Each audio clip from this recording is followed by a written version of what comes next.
I would now like to introduce today's presenters. Arco, Vice President, is a leader in the Business Process Services team and assists clients on topics related to the entire HR and talent services value chain, including permanent and contingent talent acquisition, payroll, benefits, and more. Michael Jansen, Chief Research Officer, guides the practice's research agenda and architecture by leveraging his extensive experience to identify and unlock emerging trends.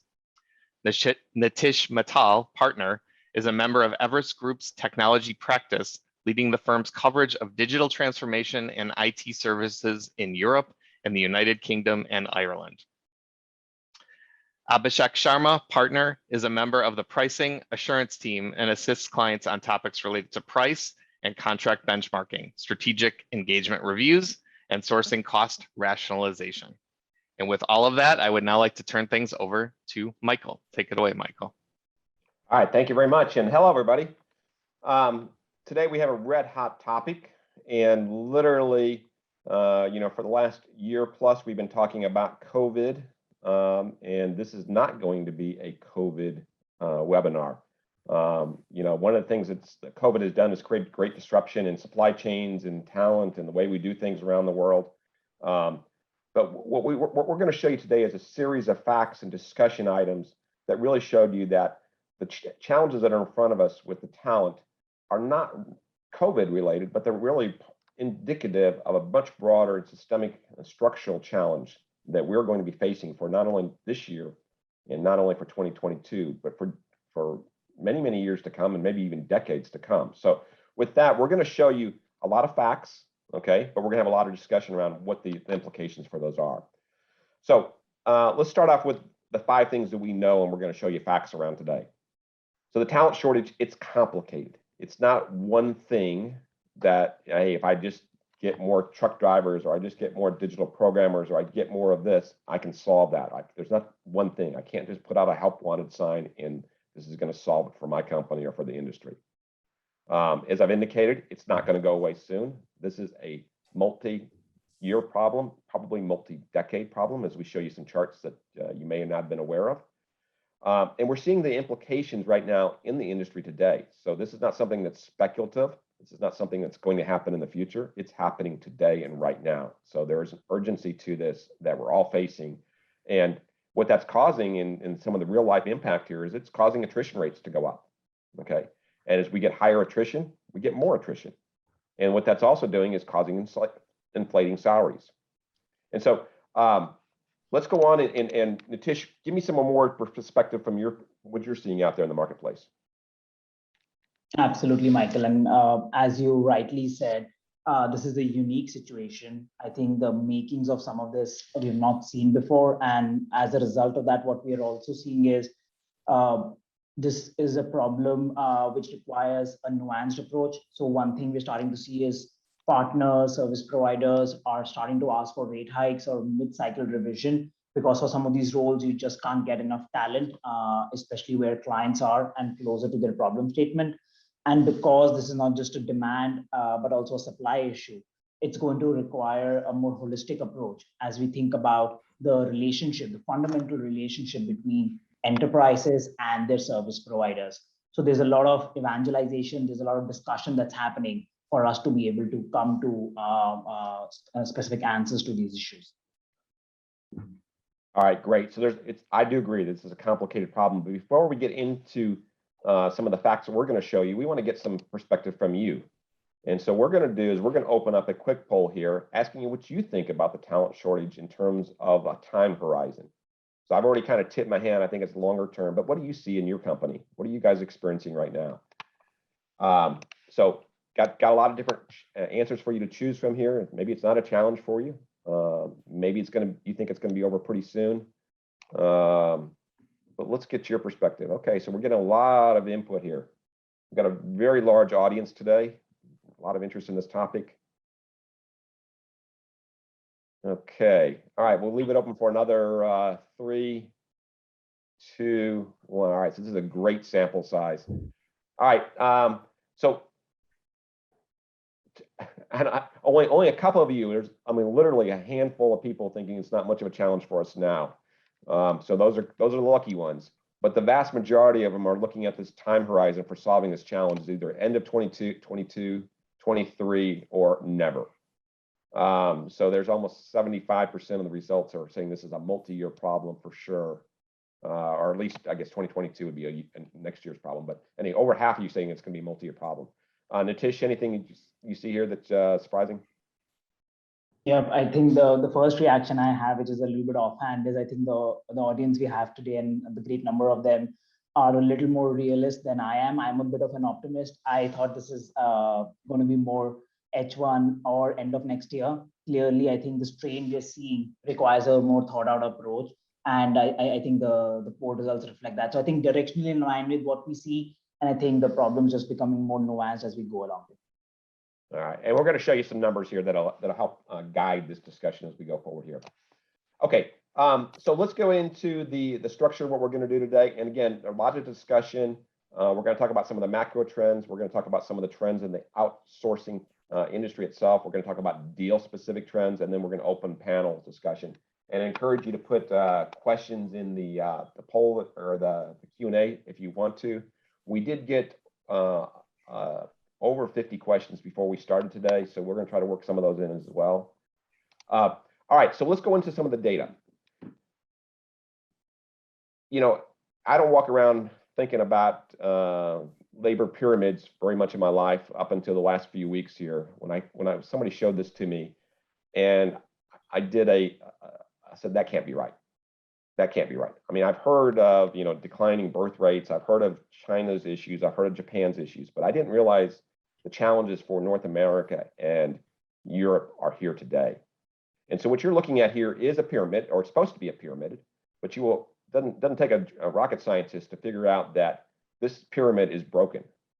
If you're looking at a labor pyramid, what you should see is not too many 100-year-olds, decreasing people in the pyramid as you get into the elderly ages, but you should see the 0 to 4, the 5 to 9, the 10 to 14. You should see those as being the broadest elements of the base of the pyramid. And right now, it's clearly they're declining, which means you can't make this up. I mean, you can't come back and all of a sudden have a 10-year-old baby. You have to have a baby that starts out at 0 to 4. And so what you're seeing here is, yes, we knew the baby boomers were going to drop out. So that's a big factor in this equation. But the bigger challenge right now, the biggest challenge is that there are actually 2.4 million less workers that are entering the workplace each and every year. So think about that, 2.5 million less people that are going to be going through the colleges, that are coming out of colleges, and that are applying for jobs. Okay, that's a big, big number here. Now, we talked about COVID being the ticking time bomb. So there are other factors that are in play here, okay? So we've got the demographics that I showed, and those are incontrovertible things you cannot change. But if you start to bring in some of the other factors around immigration policies, so this is something that we've seen both in the U.S. and in Europe, and I'm going to stay away from the politics, but we have seen immigrations being restricted either for Brexit was one of the challenges. We also saw immigration being restricted for COVID, and we've seen immigration in the U.S. be restricted through the other political avenues. Okay, and the little factoid, it's hard to get an exact number on this number, but like I did see that student visas were down 300,000 over the past 4-year time horizon before COVID. So the restriction on student visas is actually part of the challenge here. Maybe it's 300,000, maybe a little bit more. If you look at the government subsidies, lots of controversy around that. Is that encouraging people not to go back to work? Again, I'm not going to try to put a specific number around that.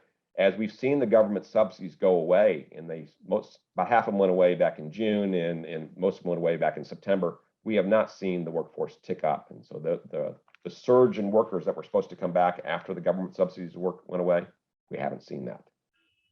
Arko, talk to us a little bit about some of these other factors. Yeah, I mean, we're talking about systemic issues over here, but COVID death was one immediate trigger. And if you look at the numbers, by the end of October this year, around 2 million people had passed away due to COVID in Europe and US, and around 500 to 600,000 of them were in the working age population. So while this is a one-time impact, it's still pretty big, and is one of the causes for the immediate or sudden change in the talent scenario.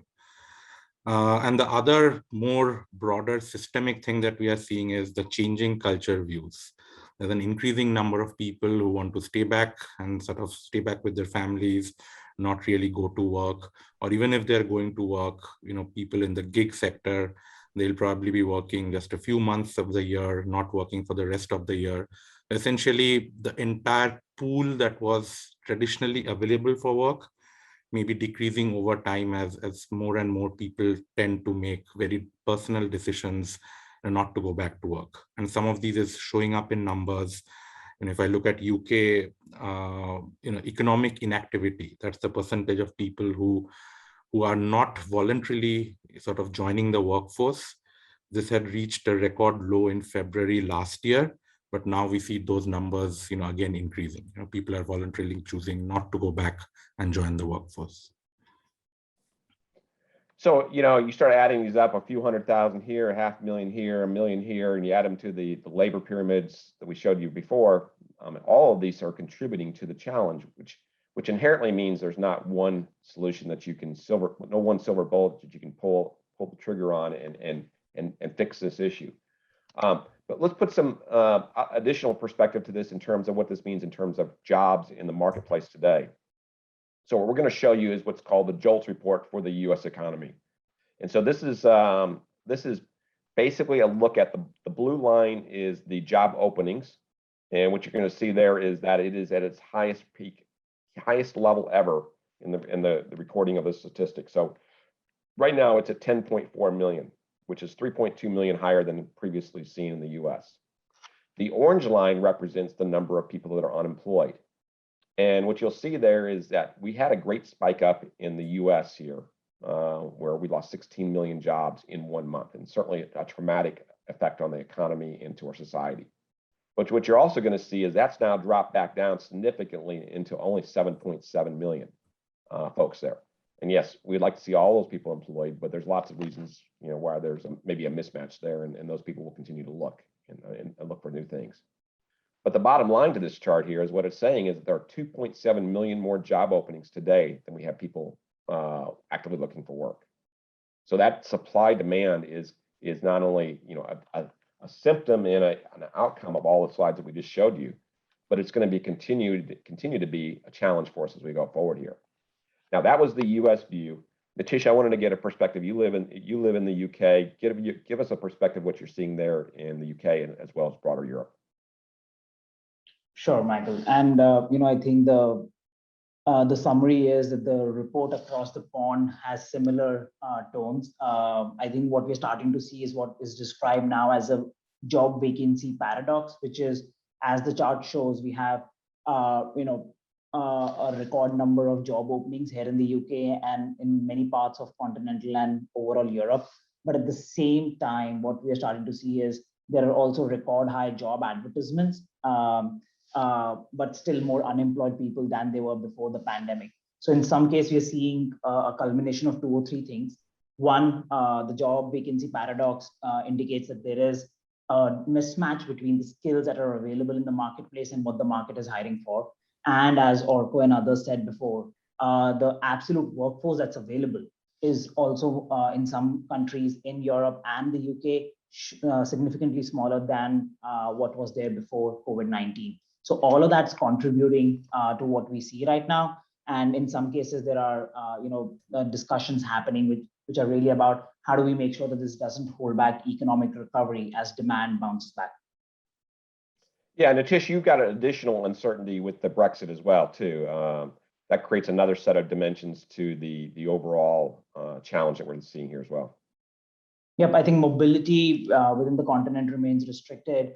But given global mobility also hasn't come back, that's also further exacerbated the issue. Absolutely. Yeah. All right. So let's look at where are part of the potential solutions here. And I wanted to go to the next slide here with ARCO. And so I told you I started looking at labor pyramids in the last few weeks here, more than I've ever done in my entire life. And I was looking for happiness here, and I found a little bit in India.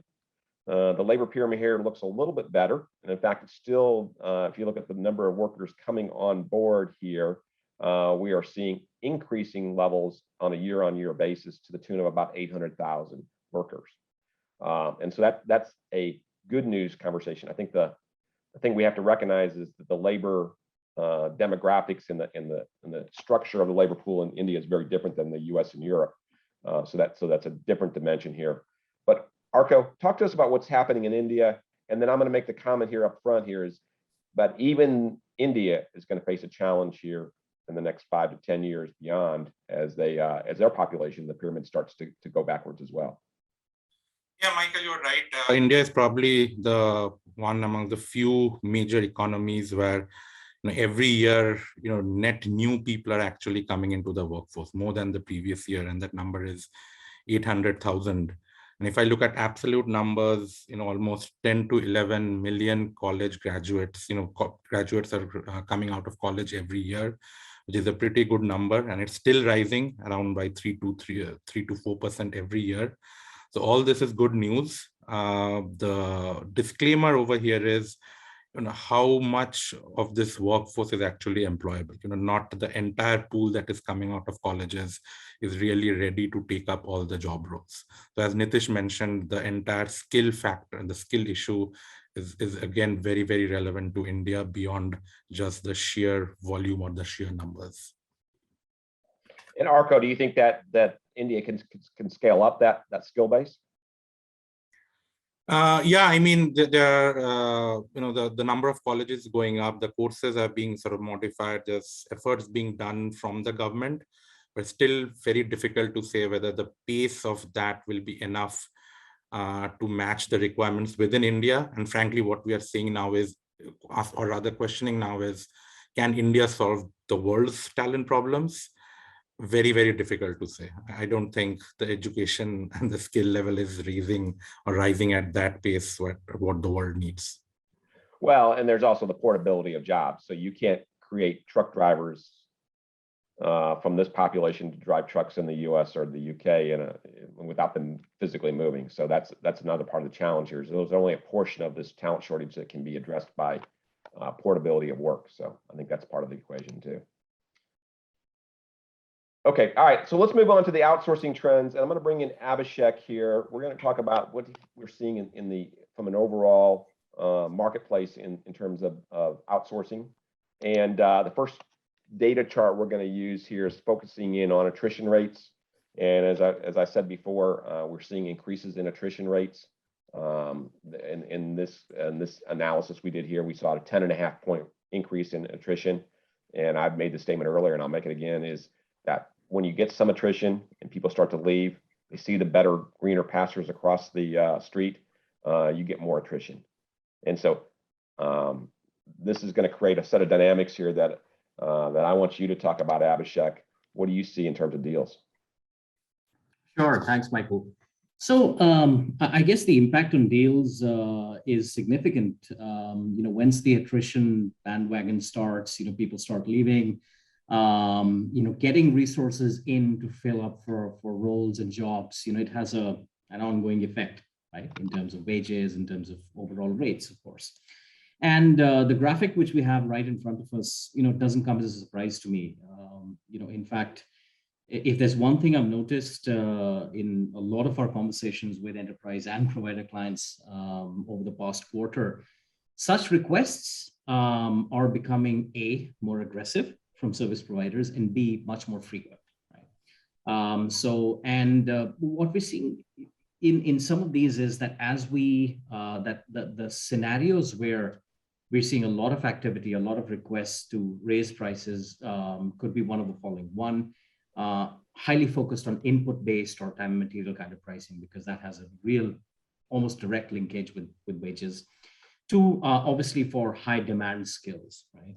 Where there's a huge demand supply gap. And three, also where certain rates have been negotiated to razor sharp levels, right? So that's where we're seeing, where about a year back, a lot of the contracts were really considered sharp and best in class. Those are the clients, and those are the scenarios where we're seeing a lot of pushback, understandably, from the service provider community. So Abhishek, I want to make a point here that this is on existing contracts. So this is not like, hey, we're waiting until the contract comes up for renewal. This is existing contracts where these things are all being opened up here. But I also see Absolutely.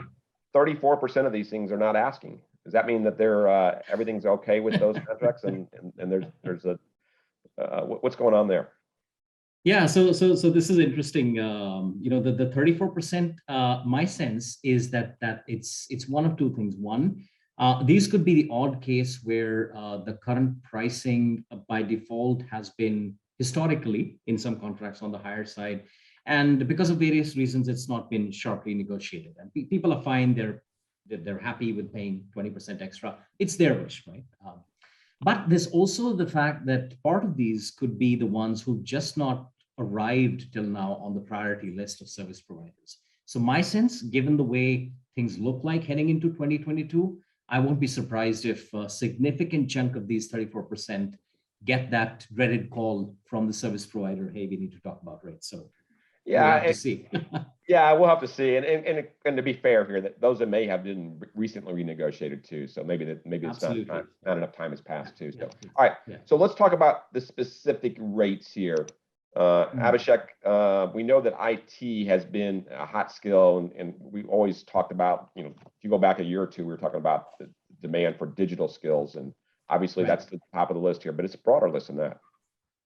Yeah, absolutely. So again, this aligns very well with what we're hearing and seeing in the market. So it's no surprise that over the past, I guess, a year and a half, thanks to COVID, there's been an acceleration in digital technology transformation. Organizations have been forced to do it.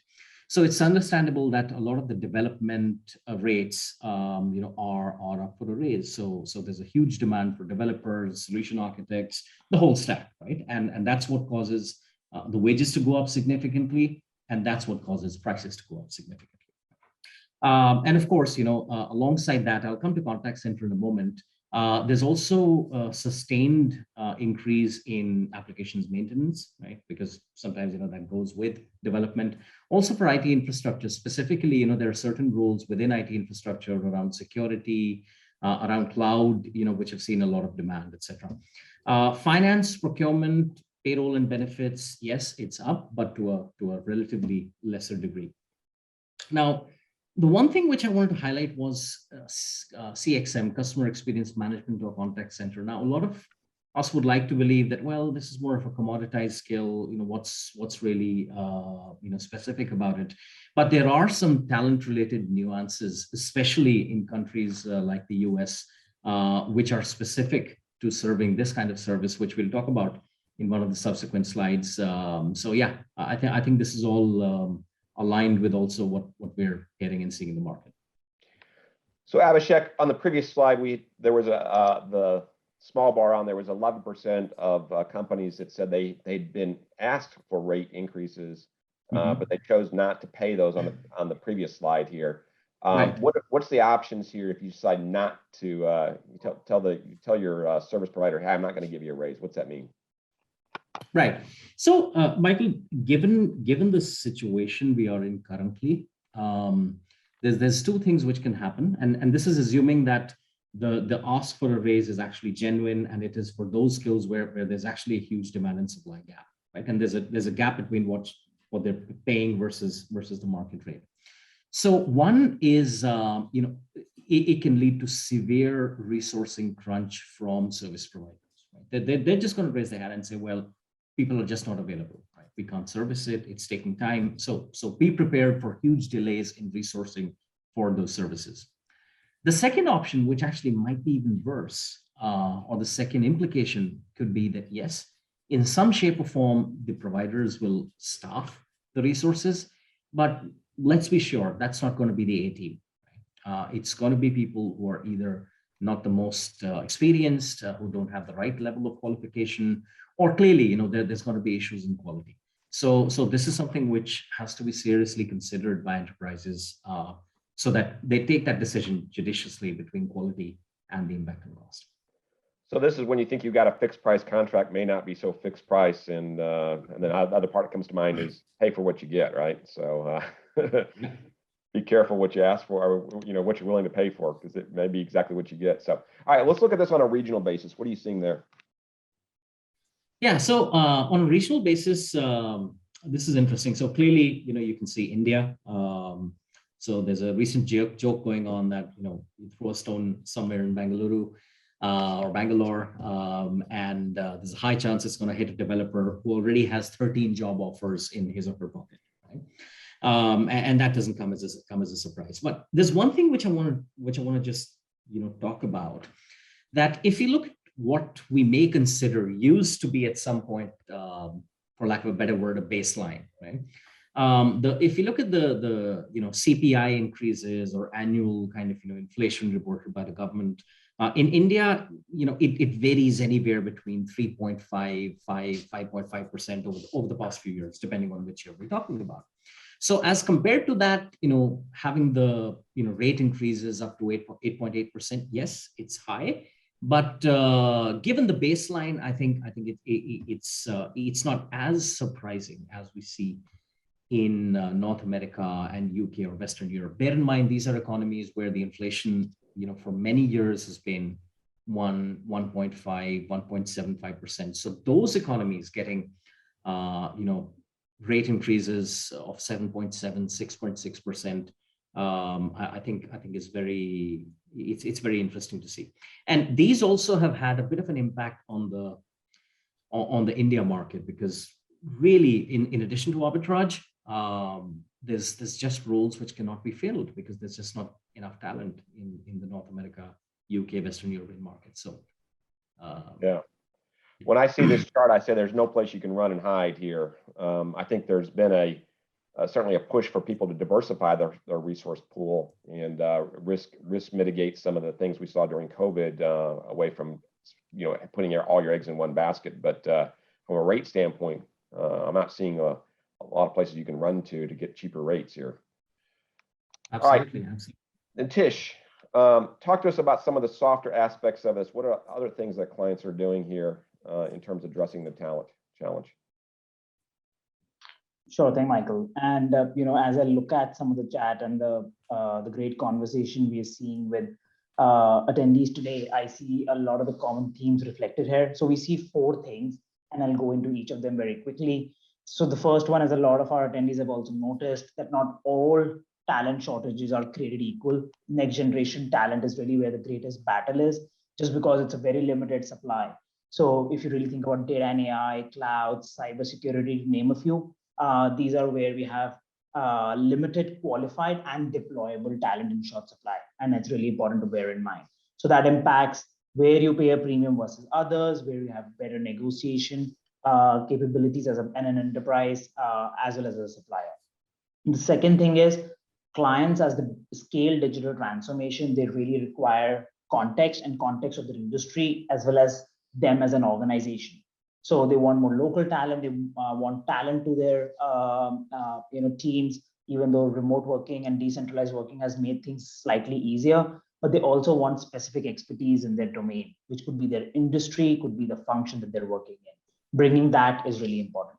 The third thing we're starting to see, and I think this is slightly underappreciated in the war and the battle for talent in some ways, is it's not just about volume, which is in fact a more difficult battle to fight in the short term, but this is also about, is your talent able to hit the ground running? So it's not just about having 10,000 people trained on the latest cloud hyperscale technologies, but do they know A, the industry, B, the technology, but are also able to demonstrate prior experience on projects, either live or simulated with clients. So clients are really asking about talent readiness, not just the overall volume. And the third thing we're starting to see is how flexible are service providers and other partners to meet these changing needs. Because as the world gets jabbed and we get more boosters rolled out, there is a desire to do or adopt a more hybrid way of working. And how do you adapt as a service provider, both in terms of your operating model, the way you work, and client services, becomes crucial to succeed versus having a cookie cutter approach. So doing all of this together is important. It's not easy, and that's where you have to rely on the partnership with your client to be able to do this. Okay, fantastic. So a little softer part of that aspect there that really is needed to think about. Abhishek, I'm going to come back to you on deal trends here. So let's talk about specific things you're looking at from the future outlook and how you're trying to build that across different skill sets. Sure. So Michael, there's two parts to the story. You know, what's been happening and what do we expect? So what we've seen over the past 6 to 8 months is that, you know, generally commodity skills, and these are, you know, rate increases. These are not wage increases. Java, standard infrastructure, you know, finance and accounting, etc. They've kind of been relatively stable. Yes, increases, but not at the level which we've seen in some of the real high demand areas such as cloud, cybersecurity, more complex BPO, cloud ERP, IoT, etc., which even otherwise are higher level skills. There's a lesser bit of a talent pool. Now, what's happened is that, you know, some of these pressures on attrition, talent availability, etc., they tend to kind of, you know, just start converging and the buildup happens, right? Just a bit like seismic activity. And the way things are going, if you look at the future outlook, as was also represented by, you know, some of the members who joined, and the outlook on talent crunch over the next few months and years. Now, clearly, some of the core conservative, you know, skill sets, or where, you know, which are basically pure commodity, we expect them to be kind of, you know, again, you know, 0 to 2%, because we don't see that much kind of an activity happening over there. There are some which are in the moderate range, cloud, cybersecurity, DevOps, something around complex F&A, category sourcing, which we believe, you know, could be, again, somewhere between 2 to 5%, because it's generally a give or take. Of course, providers will ask for more. There'll be pushback, and something will be aligned. I think the ones to watch out for are really where we see an aggressive uptick in rates. Things like containers, AI, ML on cloud, you know, really skills which are critical to large, you know, data science, large digital transformation projects. So one, there's huge demand, which is increasing. Second, you know, there's always been a relatively limited supply of these resources, and COVID kind of, you know, hit, was a bit of a spanner in the works, because a lot of things changed, and that's the impact we're seeing now. Now, I want to kind of, you know, just focus on one thing here, because it might look out of place. The whole voice-based customer support is a very interesting, you know, category to look at, if I may, right? So clearly, the contact center rates are really rising, especially in the United States. And this has two perhaps reasons. One, because a lot of the business is happening in a remote manner, the demand for customer experience, CXM, contact center has increased. Second, because of COVID, you know, especially in the US, it has implications on the workforce. Right? You know, women have had to go back, you know, look after their families, cannot take up, you know, these jobs, because clearly, you know, daycares have been shut. And there's also a focus, you know, as Michael mentioned, you mentioned a few slides back, on family. There's also more young people who used to maybe spend a few months, years in the contact center industry before they went out to college or university. They're planning to either, you know, take some time off doing other kinds of work, or, you know, go directly into an education. So these two things coupled have really, you know, it's not rare that these days we see requests of as much as, you know, 15, 17, 20% increase in rates for contact center. So it's going to be an interesting time in the coming few months. Yeah, and Abhishek, if I fear anything here, these numbers may need to get migrated upward a little bit if things continue to go where we're going. The trend's probably going to be upwards rather than downwards before. Absolutely. Yeah, I look at this. Okay, so let's talk about how you can put this in your contract here. We've got one of the traditional ways, not the only traditional way, but one of the traditional ways to deal with this was to build COLA clauses into your outsourcing relationships here.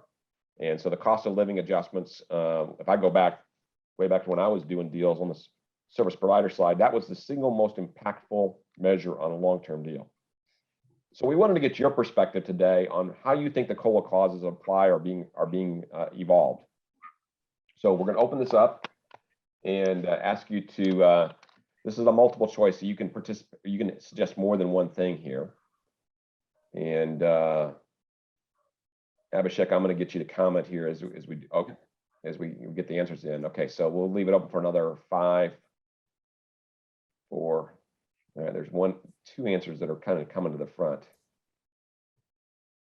All right, let's close it out. All right, so here's a very logical response here. Different approaches for high demand versus other lesser demand skills. Over half of you guys are using that. But I think the next answer is just not using COLA clauses. So what do you think, Abhishek? Yeah, so I see absolutely, Michael, and the last point around different approach for skills and roles, I think it makes complete sense. Not a lot of it has been inked currently, but I think there's a lot of direction and conversation we're seeing that way. Not using COLA clauses in a lighter vein is something like what I call an out-of-court settlement, right? Get across the table, just look at which roles we're going to look at and agree on something, and boom, we're done. But clearly, I think the message that we're seeing is that the current indices, and over the past 5 or 7 years, there's been a push to use indices which are approved by, which are kind of developed by the banks of each specific country, Reserve Bank of India or the Fed. Now, a lot of those are generally not sufficient to cover such hyperinflationary scenarios. Right? So clearly, there's a lot of thinking which is going on when it comes to cost of living adjustment clauses.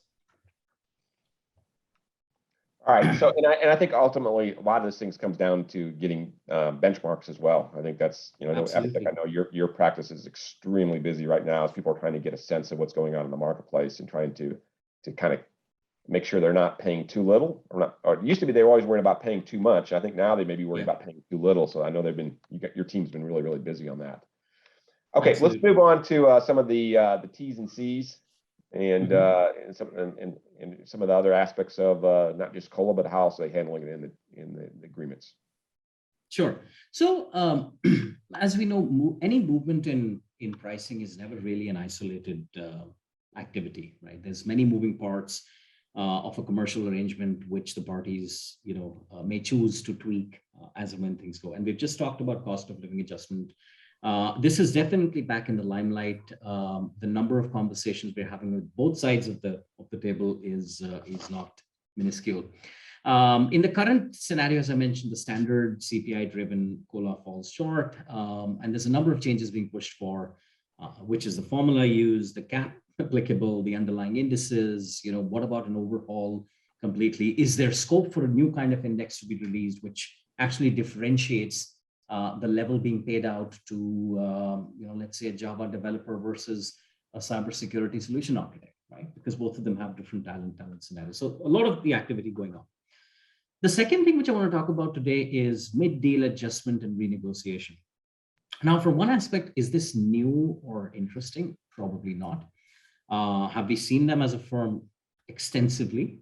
But in most cases, I'd suffice it to say, greater than 85 to 90% cases, it was driven by the enterprise client, right? That, hey, we think we're paying more, or we're not getting the quality of service, we want to renegotiate. That's it.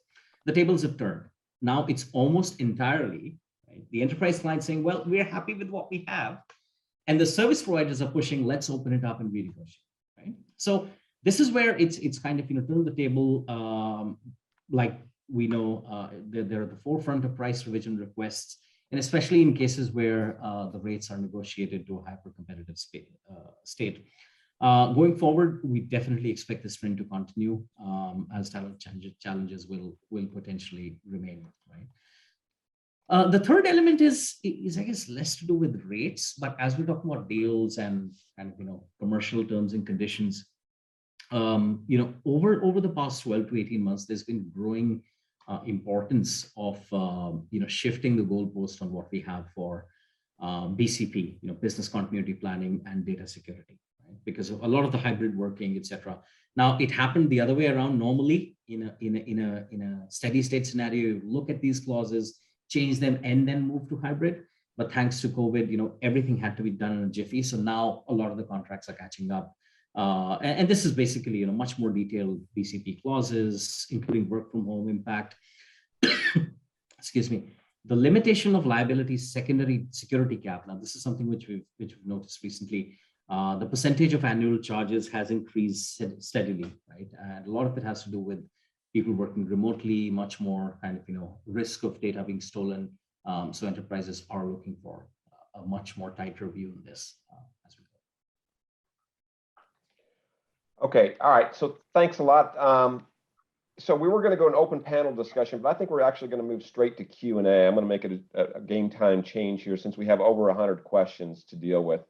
And I think there's some really, really good questions. So I'm going to just go straight to those. If you have questions that you want to ask us, well, let me before we do that, Kara, let's go with the questions. Let's go with the questions. And if you have questions, please bring those in. And Arco, I'm going to send the first question to you. So attrition from captive and global centers is far lower than that in supplier organizations or service providers. First of all, let me ask you, do you agree with that? Yeah, I mean, absolutely. That has traditionally been the case, and even now we see the attrition in captives to be lower than in the service providers. Yeah, so that's true. Yeah, and we saw that. I was pinging the team. I saw this question came in overnight. I was pinging the team and what they thought about that, and basically what they said was it's about a third less. So it's still a challenge for them. It's not that the captives or the shared services or GBS centers are not having a talent challenge, as they are, but it's slightly lower. Great to hear about broader talent strategies for larger organizations, insourcing versus outsourcing, partnerships, talent, marketplace, adoption of gig economies. Talk to us about the big picture here that you're seeing, kind of what this question's implying. So I think the big picture is, something that is completely undeniable is you need to have, as an organization, top-notch, talent acquisition and talent engagement best practices. That's on the permanent side. You can't really do without that.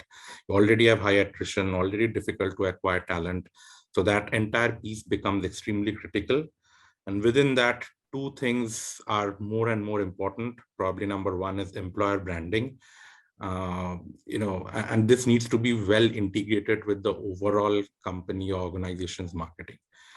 Traditionally, we have seen this to be a sidebar or a sideshow, but today employer brand is as important as the consumer brand. So that needs to be integrated and sort of taken care of. And the second is the entire talent acquisition experience needs to be seamless. I mean, today, Abhishek talked about the anecdote where, a software engineer in Bangalore has 13 job offers. So you would want your experience to be the best so that that sort of candidate doesn't just drop out of the process because one app is not working or something is really bad. So that's on the permanent side. But what we're really seeing is the next level of disruption or innovation is happening on the gig or contingent side, with a lot of new stuff happening over there.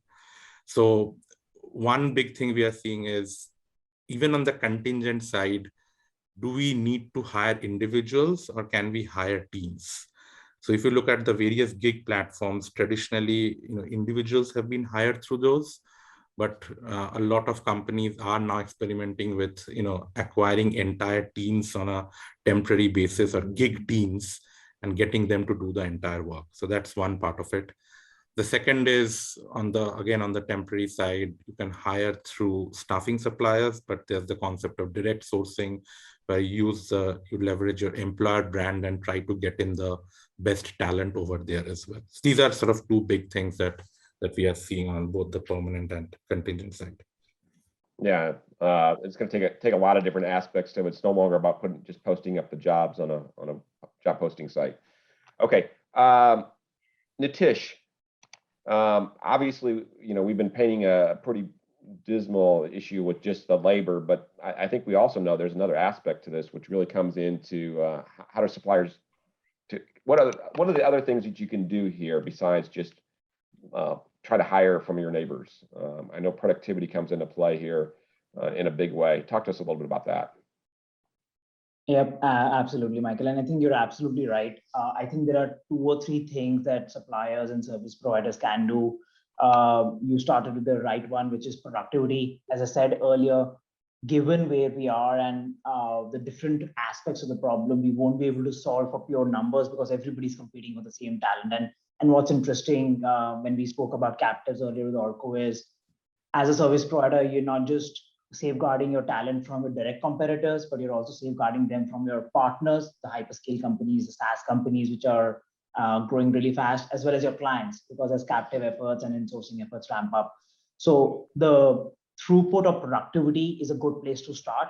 So, and productivity is not just about measuring, how effective each employee is, but making sure, as we think about decentralized work, the tools that we're providing our workforce, the way we measure workforce, the way we think about the plateauing productivity a lot of other service providers are seeing, how do we navigate that? So it's not just about how we organize, but it's also about the tooling we provide, the way we incentivize, and the way we think about burnouts and other issues. So productivity is a big area where not a lot of attention is being paid for to, but we expect that to increase.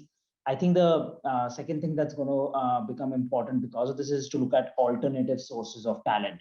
So what we're starting to see is this whole movement around tech for good. So which is, how do we hire from underrepresented communities? I saw some chatter in the great conversation that attendees are having around here in Europe, how do we go beyond the typical centers, the typical locations to hire within that workforce? So solving for productivity as well as creating a more diverse workforce, diverse both in terms of ethnicity, gender orientation, economic groups, but also locations, are good places to start and often provide better results in the short to medium term.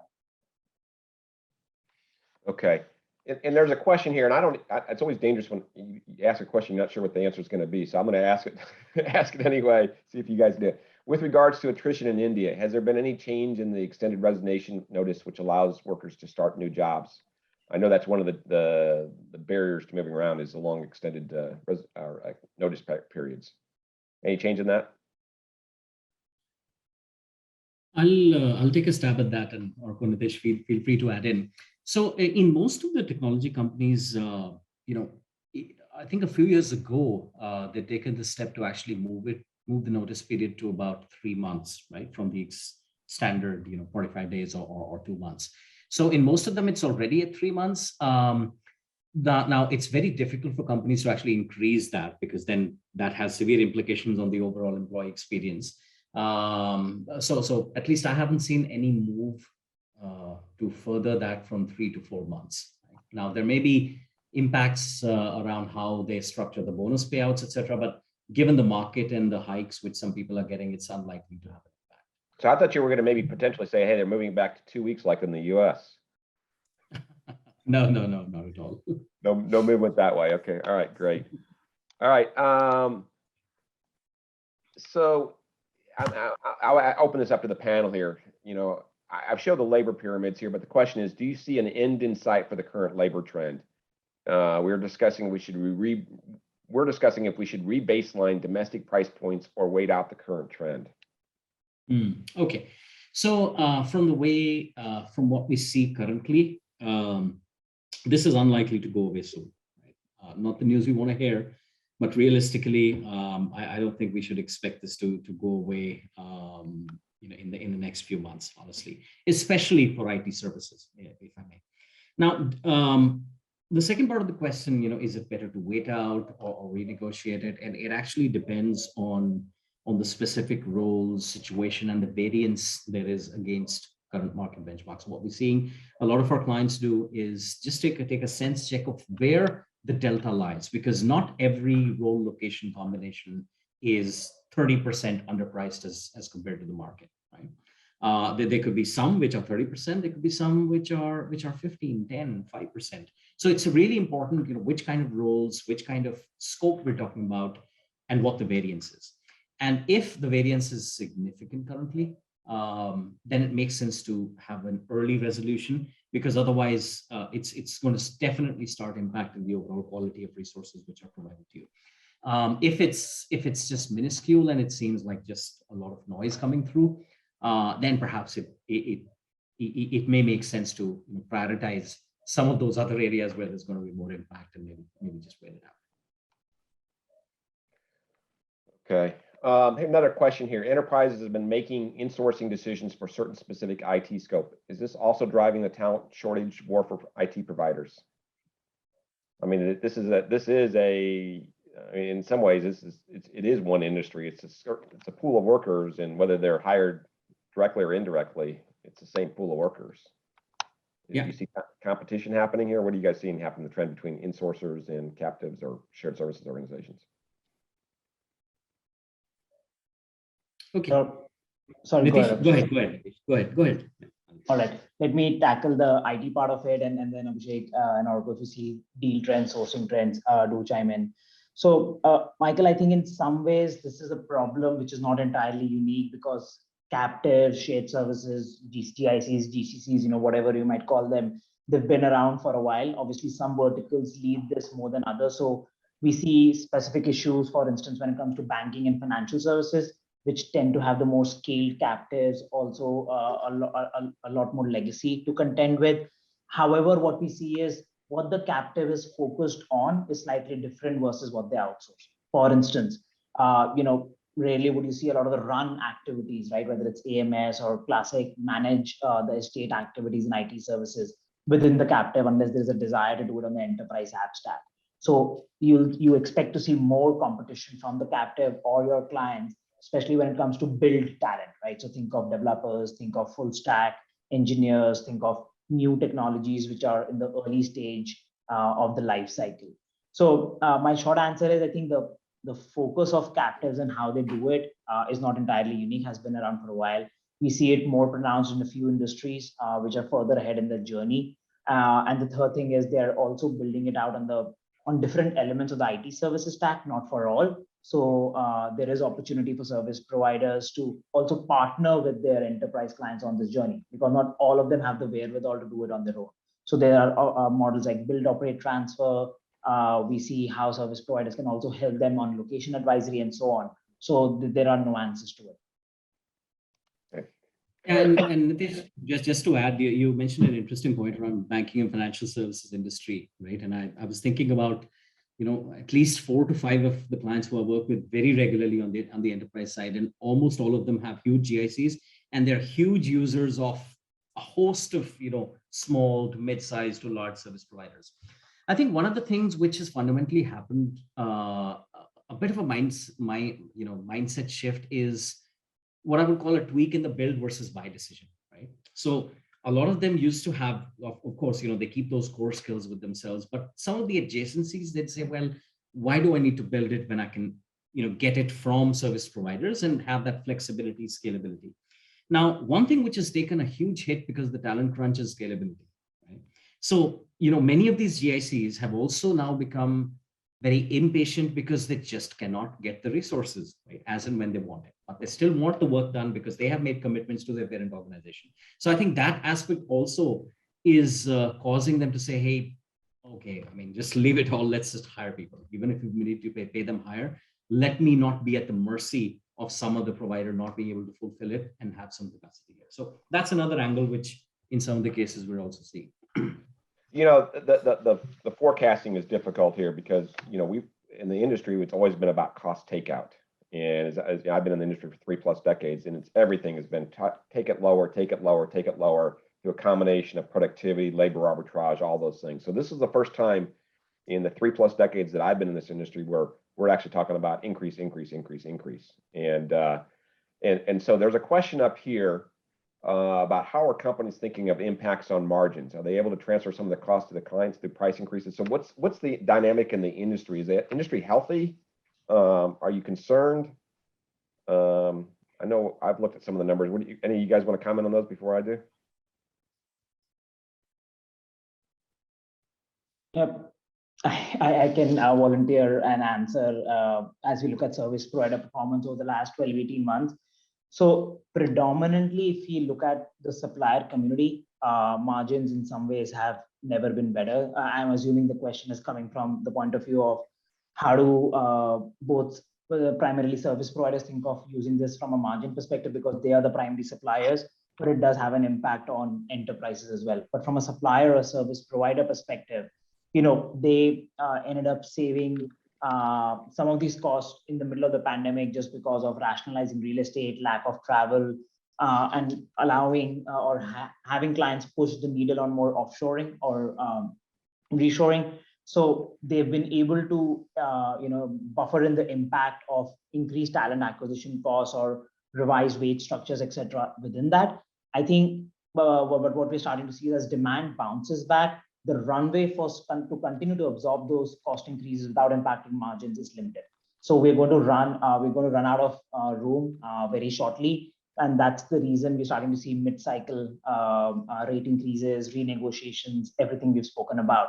So for now, I think they've been able to absorb some of this and more, but I don't think that will sustain very longer.